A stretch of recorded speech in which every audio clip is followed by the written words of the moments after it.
Halo guys, selamat datang di channel Pojokan Perpus. Di video kali ini kita akan membahas tentang satu ideologi yang muncul menjelang dan saat berlangsungnya Perang Dunia Kedua. Paham itu bernama fasisme. Bagi komunitas Eropa saat ini, fasisme menjadi ideologi terlarang. Ada sejumlah kelompok yang diam-diam berupaya untuk menggelorakan lagi ideologi ini. Tapi mereka pasti akan mendapatkan sanksi dari negaranya masing-masing.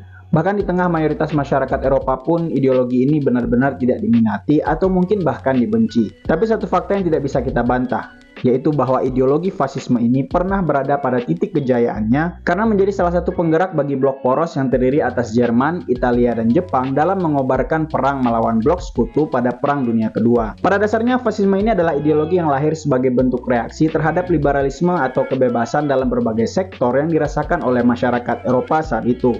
Penganut fasisme atau kita sebut saja orang-orang fasis muak dengan kebebasan individu, kebebasan bicara dan kebebasan berpikir yang berkembang di kalangan masyarakat. Mereka malah merasa terbelenggu dan ingin melepaskan diri dari kebebasan itu. Fasisme juga muncul sebagai bentuk reaksi terhadap proses industrialisasi, modernisasi, dan demokratisasi yang mana memang di satu sisi telah menciptakan kemajuan tapi di sisi lain juga menciptakan kesenjangan dan penderitaan bagi sekelompok orang. Dalam kasus Jerman, fasisme itu muncul akibat kekacauan politik, ekonomi, dan sosial yang dialami Jerman pasca kalah dalam Perang Dunia Pertama. Lalu paham fasisme ini juga menolak positivisme, yaitu paham yang percaya bahwa sains atau ilmu alam adalah satu-satunya sumber kebenaran. Fasisme masih percaya dengan dogma atau bahkan mitos. Itulah kenapa paham ini disebut sebagai paham anti-intelektualisme. Sekilas mungkin terlihat ada irisan yang sama ya antara fasisme dengan komunisme. Bahwasanya kedua paham ini merupakan bentuk reaksi terhadap modernisasi dan demokratisasi yang berperan menciptakan kesenjangan dan ketimpangan. Namun kemunculan fasisme ini berasal dari konteks sosial yang berbeda dengan komunisme. Komunisme umumnya muncul pada masyarakat yang masih terbelakang, dengan struktur sosial yang masih feodal dan agraris. Nah, karena mereka tertindas oleh sistem sosial politik itu, maka komunisme dengan paham classless society-nya itu menjadi daya pikat untuk mendapatkan kehidupan yang lebih baik. Nah, kalau fasisme itu beda. Fasisme malah muncul dalam masyarakat yang telah maju, mengalami proses industrialisasi yang pesat, serta telah berhasil mengembangkan teknologi tingkat tinggi. Kemajuan telah menjadikan masyarakat tersebut menjadi egosentris dan individualis, sehingga tidak ada lagi rasa memiliki dan kepedulian terhadap lingkungan sekitar. Ini membuat mereka rentan frustasi dan marah, sehingga gampang sekali bertindak anarkis dan destruktif. Disitulah paham fasisme dapat tumbuh subur. Salah satu doktrin utama dari fasisme ini adalah mitos ras unggul. Nah, ini sebenarnya bagian yang menarik. Paham fasisme tidak percaya bahwa manusia itu setara.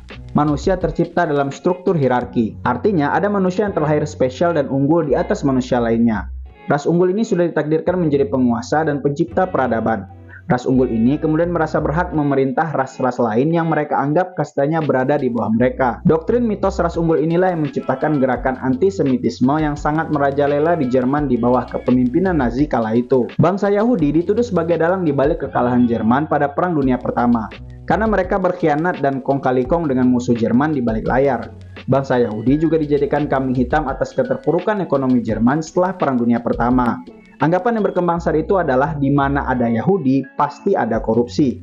Keberadaan bangsa Yahudi disebut-sebut sebagai penghalang Jerman untuk memimpin peradaban Eropa. Menariknya, doktrin rasis ini tidak hanya dipercayai oleh politisi dan kelompok masyarakat, tapi juga oleh kaum intelektual di Jerman. Doktrin lain dari paham fasisme adalah soal negara totaliter. Bagi fasisme, tujuan akhir dari eksistensi manusia adalah negara. Setiap suku bangsa pada akhirnya akan membentuk negara untuk melengkapi eksistensi mereka.